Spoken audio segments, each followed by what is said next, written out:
Bilangan 5 ayat 1 sampai 31 demikian firman Tuhan.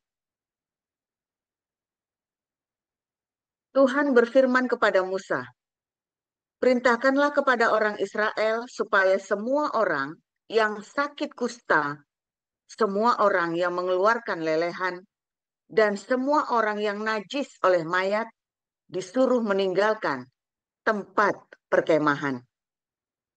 Baik laki-laki maupun perempuan, haruslah kau suruh pergi keluar tempat perkemahan. Haruslah mereka kau suruh pergi supaya mereka jangan menajiskan tempat perkemahan di mana aku diam di tengah-tengah mereka."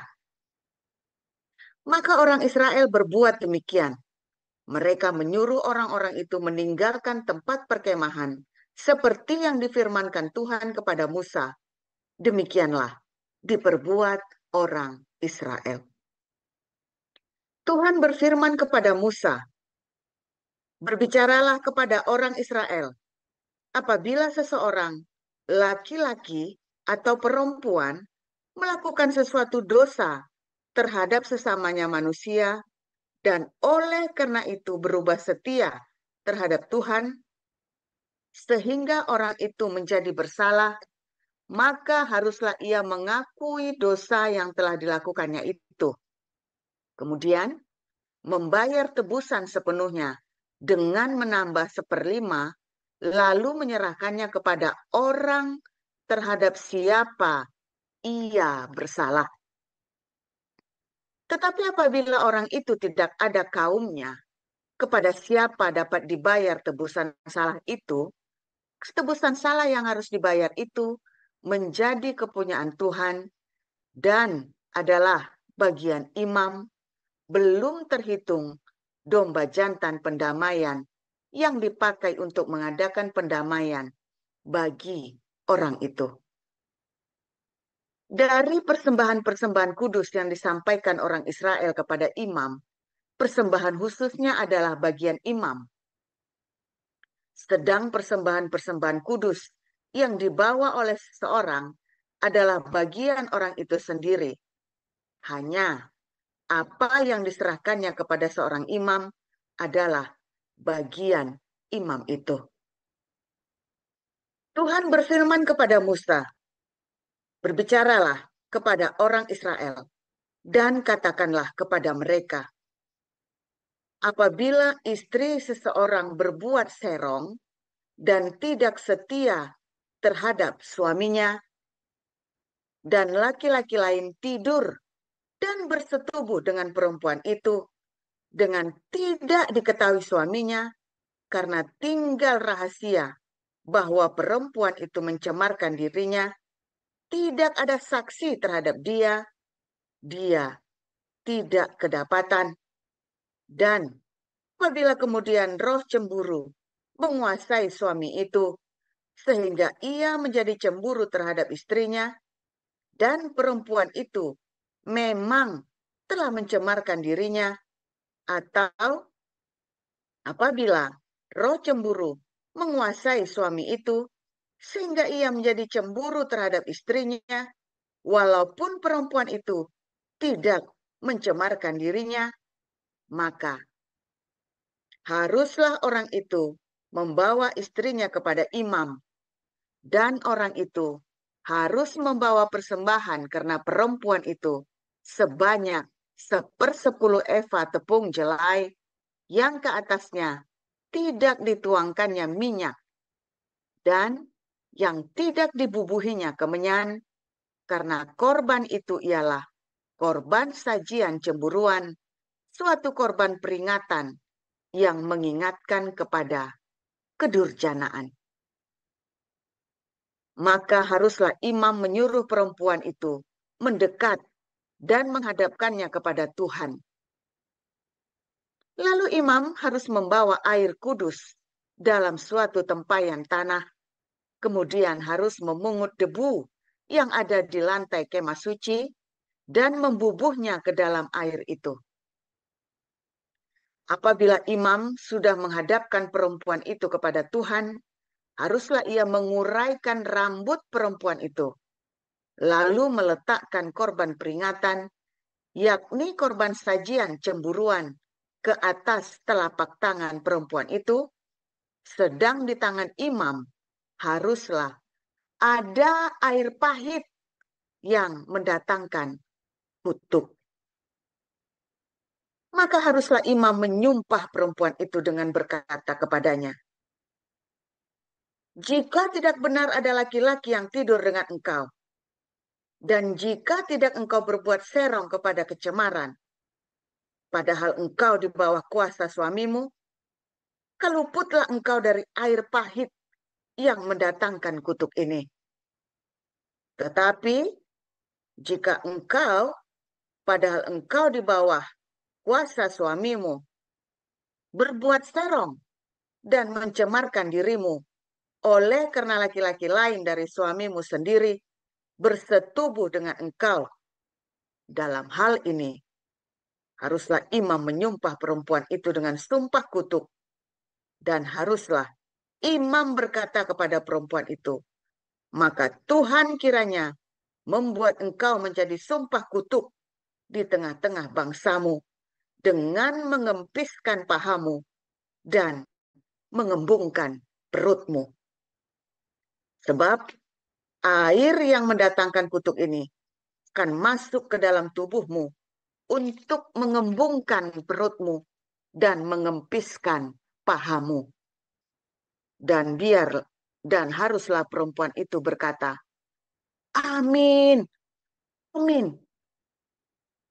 Lalu imam harus menuliskan kutuk itu pada selai kertas dan menghapusnya dengan air pahit itu, dan ia harus memberi perempuan itu minum air pahit yang mendatangkan kutuk itu, dan air itu akan masuk ke dalam badannya dan menyebabkan sakit yang pedih. Haruslah imam mengambil korban sajian cemburuan dari tangan perempuan itu, lalu mengunjukkannya ke hadapan Tuhan dan membawanya ke mezbah. Sesudah itu haruslah imam mengambil segenggam dari korban sajian itu sebagai bagian ingat-ingatannya dan membakarnya di atas mezbah, kemudian memberi perempuan itu minum air itu. Setelah terjadi demikian, apabila perempuan itu memang mencemarkan dirinya dan berubah setia terhadap suaminya, air yang mendatangkan sumpah serapah itu akan masuk ke badannya dan menyebabkan sakit yang pedih, sehingga perutnya mengembung dan pahanya mengempis, dan perempuan itu akan menjadi sumpah kutuk di antara bangsanya. Tetapi apabila perempuan itu tidak mencemarkan dirinya, melainkan ia suci, maka ia akan bebas dan akan dapat beranak. Itulah hukum tentang perkara cemburuan. Kalau seorang perempuan telah berbuat serong dan mencemarkan dirinya, padahal ia di bawah kuasa suaminya, atau kalau roh cemburu menguasai seorang laki-laki sehingga ia cemburu terhadap istrinya, ia harus menghadapkan perempuan itu kepada Tuhan, dan imam haruslah melaksanakan seluruh hukum ini kepada perempuan itu. Laki-laki akan bebas daripada salah, tetapi perempuan itu haruslah menanggung akibat kesalahannya. Demikian.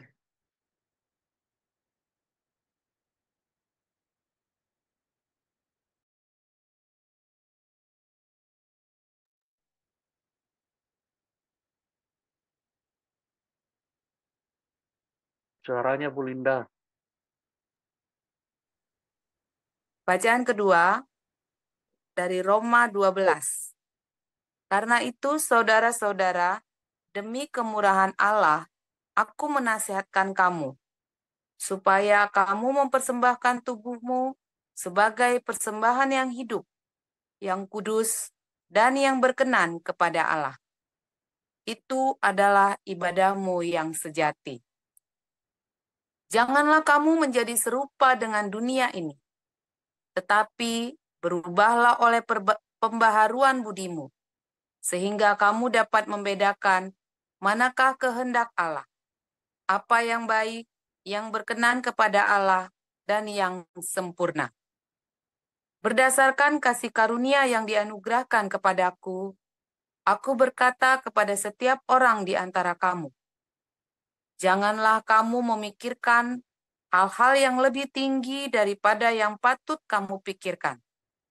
Tetapi hendaklah kamu berpikir begitu rupa, sehingga kamu menguasai diri menurut ukuran iman yang dikaruniakan Allah kepada kamu masing-masing. Sebab sama seperti pada satu tubuh, kita mempunyai banyak anggota, tetapi tidak semua anggota itu mempunyai tugas yang sama. Demikian juga kita, walaupun banyak, adalah satu tubuh di dalam Kristus, tetapi kita masing-masing adalah anggota yang seorang terhadap yang lain. Demikianlah kita mempunyai karunia yang berlain-lainan menurut kasih karunia yang dianugerahkan kepada kita. Jika karunia itu adalah untuk bernubuat, baiklah kita melakukannya sesuai dengan iman kita. Jika karunia untuk melayani, baiklah kita melayani. Jika karunia untuk mengajar, baiklah kita mengajar. Jika karunia untuk menasehati, baiklah kita menasehati. Siapa yang membagi-bagikan sesuatu, hendaklah ia melakukannya dengan hati yang ikhlas. Siapa yang memberi pimpinan, hendaklah ia melakukannya dengan rajin. Siapa yang menunjukkan kemurahan, hendaklah ia melakukannya dengan sukacita. Hendaklah kasih itu jangan pura-pura. Jauhilah yang jahat dan lakukanlah yang baik. Hendaklah kamu saling mengasihi sebagai saudara dan saling mendahului dalam memberi hormat. Janganlah hendaknya kerajinanmu kendor. Biarlah rohmu menyala-nyala dan layanilah Tuhan. Bersukacitalah dalam pengharapan. Sabarlah dalam kesesakan dan bertekunlah dalam doa. Bantulah dalam kekurangan orang-orang kudus dan usahakanlah dirimu untuk selalu memberikan tumpangan. Berkatilah siapa yang menganiaya kamu. Berkatilah dan jangan mengutuk. Bersukacitalah dengan orang yang bersukacita. Menangislah dengan orang yang menangis. Hendaklah kamu sehati sepikir dalam hidupmu bersama. Janganlah kamu memikirkan perkara-perkara yang tinggi, tetapi arahkanlah dirimu kepada perkara-perkara yang sederhana. Janganlah menganggap dirimu pandai. Janganlah membalas kejahatan dengan kejahatan. Lakukanlah apa yang baik bagi semua orang. Sedapat-dapatnya, kalau hal itu bergantung padamu, hiduplah dalam perdamaian dengan semua orang. Saudara-saudaraku yang kekasih, janganlah kamu sendiri menuntut pembalasan, tetapi berilah tempat kepada murka Allah, sebab ada tertulis, pembalasan itu adalah hakku, akulah yang akan menuntut pembalasan, firman Tuhan. Tetapi jika seterumu lapar, berilah dia makan. Jika ia haus, berilah dia minum. Dengan berbuat demikian, kamu menumpukan bara api di atas kepalanya. Janganlah kamu kalah terhadap kejahatan, tetapi kalahkanlah kejahatan dengan kebaikan. Amin. Haleluya. Terima kasih Pak Enardo. Amin. Untuk firman Tuhan, terima kasih para lektor, Ibu Nerliana, Ibu Selinda Simarmata. Selanjutnya kita akan mendengar dengan firman Tuhan. Hari ini dengan tema orang najis, silakan Gembala kita Pastor Joseph Paljang.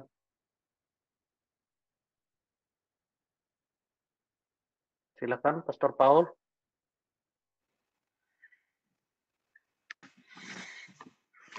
Haleluya, firman Tuhan selalu baru setiap hari.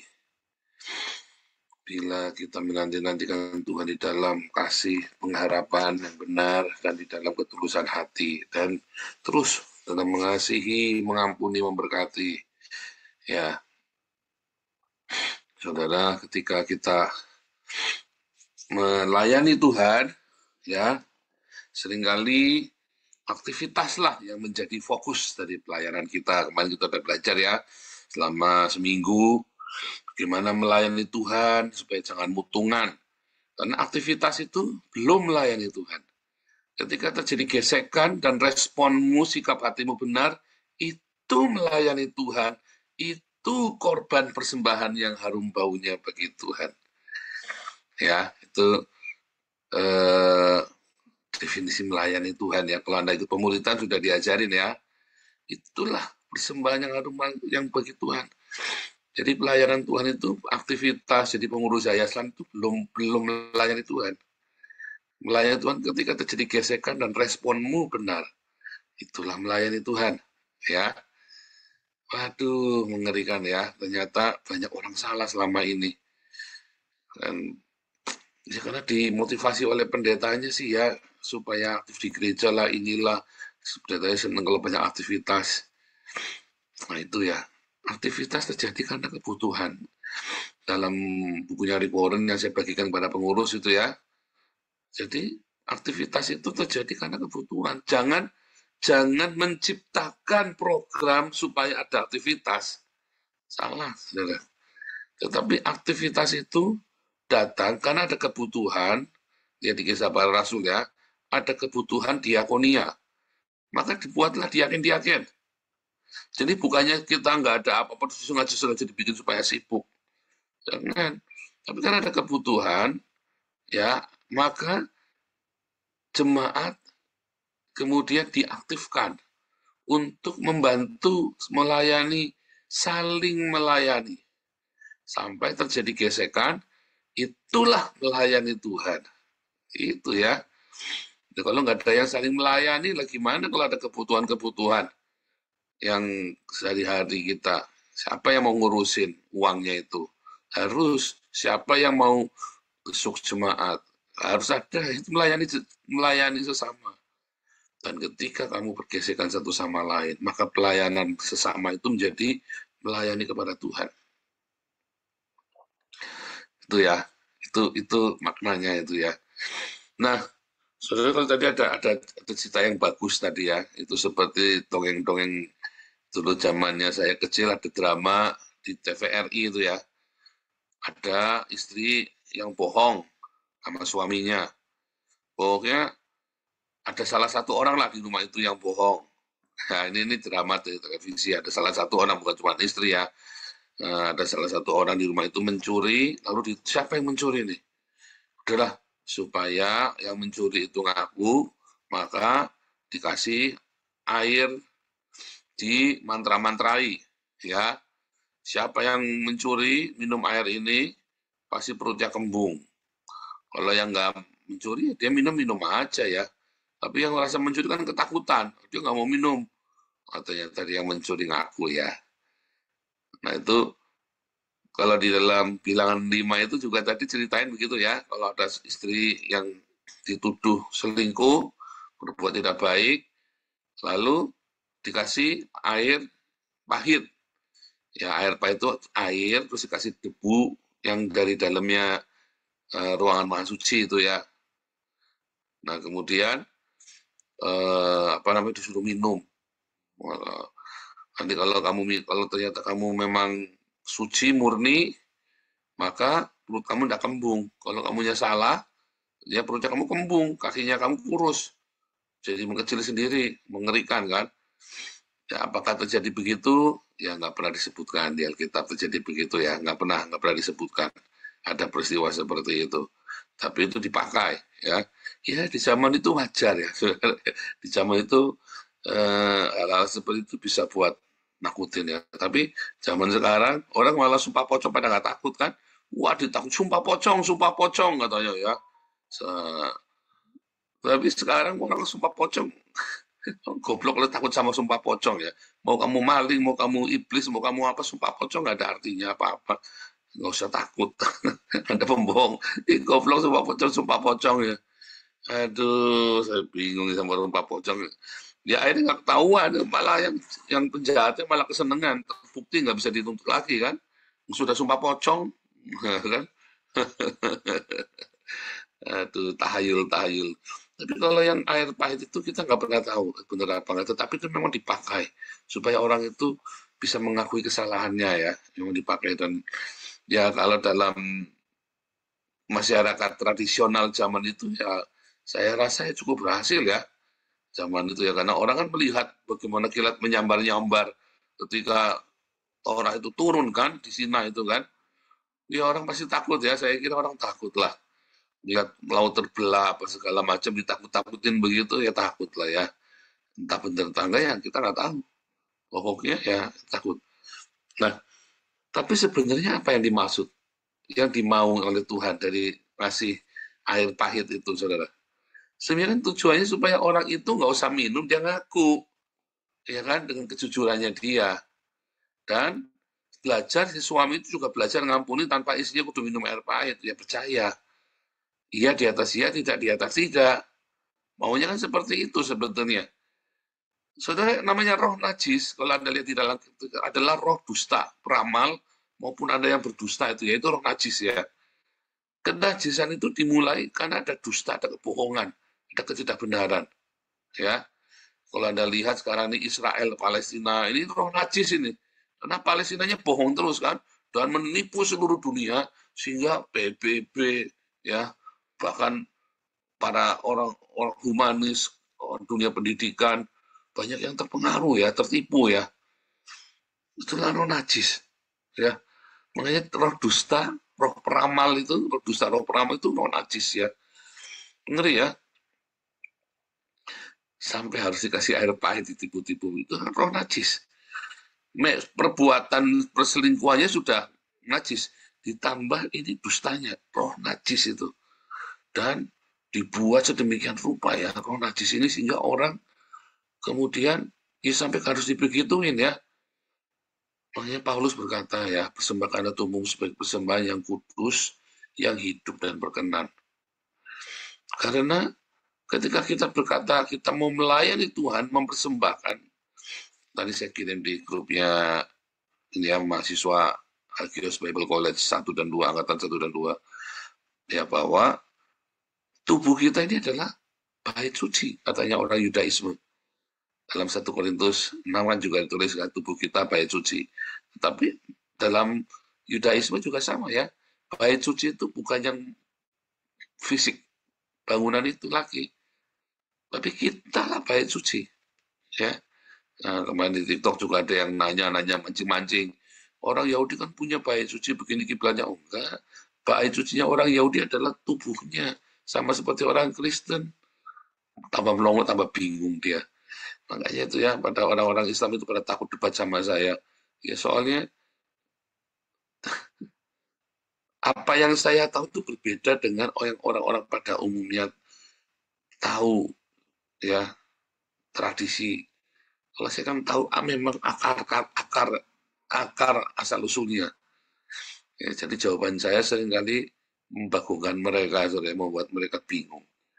Nah, itu sudah tubuh kita di bait suci, di mana harus ada kebenaran di dalam semua perkataan kita, di mana harus ada ya kebenaran di dalam setiap tingkah laku kita, bukan hasil manipulasi, saudara, bukan tipu-tipu, bukan ilusi. Ya, kalau saya nggak senang ilusi ya, kalau saya ini yang ngomong, saya ngomong aja ya, saudara ya, nggak suka pura-pura baik, pura-pura sopan, pura-pura, pokoknya apa kamu melihat saya ya itu apa adanya ya. Nah, sehingga saya nggak suka pura-pura. Anda tenang saja, selama saya tidak, kalau saya nggak suka sama kamu, saya nggak suka sama Sanggam, saya pasti ngomel, Sanggam bisa omelin ya. Sanggam kan tiap hari di TikTok nemenin saya itu kan, Kalau saya nggak suka, ya pokoknya saya ngomong, tapi saya nggak betah sama saya ya. Saya nggak betah. Saya nggak itu lagi saya didik supaya jadi apologet ya, yang bagus ya. Jadi sambil di sela-sela kerjanya dia selalu nongkrong di TikTok saya sambil kerja sambil dengerin itu ya. Nih Darius juga cuma ada apa sih Darius? Tidak ada Darius juga nih. Masih dari sini kerja ya berat ya nggak bisa ikut kelas. Kalau bisa ikut kelas nanti asik tuh ya. Bebas hukum itu kebal hukum si Darius itu ada di Jerman. Nah itu ya saudara ya kita kalau dalam setiap perkataan kita, dalam setiap kita belajar hidup benar, hidup kudus, hidup benar. Jangan ada dusta, ya. Jangan ada kebohongan. Jangan ada roh najis. Ya dalam Wahyu 9 ada roh najis, ya. Itu dusta yang seperti seluruh dunia. Yang mengatakan propaganda roh najis itu ya, kodok itu ya, roh najis. Itu adalah propaganda hidup dalam dua dunia kan. Ya kan? Katak itu kan hidup dalam dua dunia. Itu roh najis itu. Karena hidupnya dalam dua dunia. Ya amfibi itu kan. Anda hidupnya di dalam dua dunia. Ya kalau malam jadi setan, kalau malam jadi setan, kalau pagi jadi malaikat, atau kalau lagi Senin sampai Jumat jadi setan, Sabtu Minggu jadi malaikat. Itu roh najis itu hidup dalam dua dunia ya. Roh najis katak-katak itu ya. Hidup dalam dua dunia. Kemunafikan, roh peramal. Roh peramal itu kan roh dusta, ya, propaganda dari neraka, ya, horoskop, ya, geomansi itu propaganda dari neraka. Nah sekarang ini seluruh dunia sedang dipropagandai oleh Hamas ya, propaganda roh dusta itu ya, roh najis yang sedang menguasai seluruh dunia. Nanti di hari zaman sebentar lagi ya, benar-benar ada propaganda roh najis. Itu roh najis sudah, kebohongan itu ya. Nah, kita diminta, Paulus berkata kepada kita, hiduplah di dalam kekudusan. Hidup yang kudus, bebas dari roh najis. Karena ketika hidup kita bersih dari kebohongan, ya, hidupmu enak, saudara. Orang yang masih harus berbohong, deg-degan. Ya, kalau saya kan nggak menipu masa lalu saya, orang mau ngomong apa tentang saya bodoh amat, saudara ya. Karena ya memang begitulah saya lagi mana, memang penjahat, siapa suruh kamu ke sini? Ya kan? Saya memang penjahat, buat masa lalu saya penjahat. Saya ingin berbuat baik. Saya ingin menjadi baik. Masalah saya sudah baik apa belum ya kita nggak tahu. Ya kan? Waktu yang akan membuktikan, nggak ada orang baik, aku baik, nggak ada. Ya kan? Waktu yang akan membuktikan saya ini jadi baik apa enggak. Ya kan? Anda kan, komunitas ini kan baru 3 tahun. Ya kan? Waktu yang akan membuktikan apakah saya sudah baik apa enggak. Apakah saya bertemu Yesus benar, atau saya cuma buat jualan tok. Waktu yang akan membuktikan pada Anda, pada kita semua. Apakah di sini kamu dipulihkan, atau kamu di sini tambah edan, ya kan? Waktu yang akan memulihkan. Tetapi ayo kita belajar hidup yang mengatakan kebenaran. Apa yang benar? 285 dusta sehari, katanya William Bagus itu ya. 285 dusta sehari. Tiap orang sehari itu pasti mengucapkan 285 dusta per hari. Tiap hari dalam setiap perkataan kita ya. Edan saudara ya. Ada orang mengucapkan dusta sehari, tapi itu rata-rata manusia mengucapkan 285 dusta per hari. Katanya William Bagus itu ya. Gila ya saudara ya. Dusta apa saja ya. Mungkin kan dia di Amerika mungkin ya. Atau dia di kalangan metropolitan yang hidupnya dengan kedok, dengan topeng ya. 285 dusta sehari. Itulah roh najis yang di seluruh dunia. Semua hidup di dalam kemunafikan, dalam dua dunia. Dalam dusta. Pakai topeng. Anda yang hidupnya masih pakai topeng itu, Anda juga termasuk dihinggapi oleh roh najis, saudara. Ya, Anda yang hidup dalam topeng dua dunia. Anda itu roh najis, hati-hati, saudara ya. Kalau kita di sini tenang-tenang saja ya. Enak, saudara, kalau Anda hidup bersih dari non najis itu, hidupmu tenang, saudara. Kalau hidupmu bersih dari dusta, enak, saudara ya. Kamu tidak ujuk-ujuk ciluba, begitu ya. Ada orang bongkar masa lalumu. Nggak enak, saudara. Nggak apa-apa kalau kamu memang orang bekas tidak baik. Saya lagi bertobat, masa nggak boleh. Ada orang Islam kemarin yang ngomong, itu Paulus kan pembunuh itu. Paulus itu kan membunuh kata Yesus, kenapa jadi rasul? Loh, pertanyaan simpel. Memang orang dulu Paulus membunuh. Setelah bertemu Yesus membunuh enggak? Ya enggak, tapi kan bekas pembunuh itu. Lah iya, masa orang enggak boleh bertobat sih? Kupluk ini orang Islam ini ya. Masa orang enggak boleh bertobat? Coba kamu lihat Muhammad. Dulu bukan pembunuh, ketemu Jibril sekarang jadi pembunuh. Saya bilang begitu ya. Sewot juga saya bilang orang Islam ini ya. Dia minta ampun IQ-nya di bawah 70. Ya karena sudah kena roh najis itu. Ya kan? Ada ya. Ini beneran saudara ya. Ini kita dewanya, Allahnya itu kan walahu khairul makirin, Allah maha pendusta. Nabinya nipu istrinya, saudara. Ya demi nidurin pembantunya kan, dia nipu istrinya sendiri. Ya kan? Umatnya ini juga berdosa juga. Ya, dusta demi dusta itu ya, kalau ada ngeliat Tunditan, Zuma, siapa lagi itu ya, itu ngeri loh kalau bohong itu ya dustanya, dipelintir-pelintir ayat-ayat Alkitab itu ya. Saya pikir, waduh, ini orang-orang Kristen ini hanya orang Kristen tolol yang percaya omongannya Tunditan sama Zuma, sama si siapa itu, Nandar, Riva, siapa itu ya. Hanya orang Kristen tolol yang percaya omongannya mereka. Makanya belajar kelas evangelis ya. Kita itu kan ada kelas-kelas pemuridan. Ada 2 tahun full kamu belajar Alkitab, saudara. Kamu tak ajarin sampai tak bongkar balik di dalamnya, sampai tak reverse balik. Wah, kamu kalau enggak ikut kelas, kamu kan mudah tertipu sama orang-orang kayak Zuma Tunditan. Itu yang nafkahnya dari menghujat orang Kristen. Orang yang cari nafkahnya dari menghujat orang Kristen. Ya si Kainama, siapa lagi itu ya. Ngeri saudara ya. Mereka hidupnya di debat di Zoom nggak maunya di TikTok. Kenapa? Karena dapat duit mereka. Ya pada di TikTok kita nggak bisa cerita apa-apa. Tapi kalau di Zoom kan enak, nggak mau. Kenapa? Memang tujuannya memang mau menghujat, mau dapat uang dari hujat itu, nggak mau cari kebenaran. Itu roh najis, saudara, yang menguasai orang Indonesia. Ya kan? Ya kan? Padahal mereka juga nggak ngerti yang diterangkan sama Zuma sama Donitan itu, nggak ngerti, saudara, mereka nggak ngerti. Muter-muter ngomong, nggak ngerti. Si Donitan ditanyain sama si Coki dia di podcast juga. Juga bingung. Wah itu kalau dengan hukum Islam dunia aman, pasti aman. Si Cokinya bilang, lah itu di Jepang aman nggak pakai hukum Islam, negara paling aman, malah di Arab nggak aman. Ucuk juga nih ya si orang-orang Islam. Itu orang najis, dia berusaha yang mempropaganda. Dia ditanya, kamu nyembah manusia, itu kamu di framing dengan roh najis, saudara. Kamu tanya balik, emang kalau saya nyembah manusia salahnya di mana? Daripada nyembah Allahnya kamu tidak dapat dilihat oleh mata, tidak bisa didengar, tidak bisa bicara, tidak bisa dirasa, kan nggak ada. Oh dengan iman, ya kok dengan iman Yesus mewujudkan Allah yang tidak bisa dilihat oleh mata. Yang 1 ayat 18. Itu kebenaran.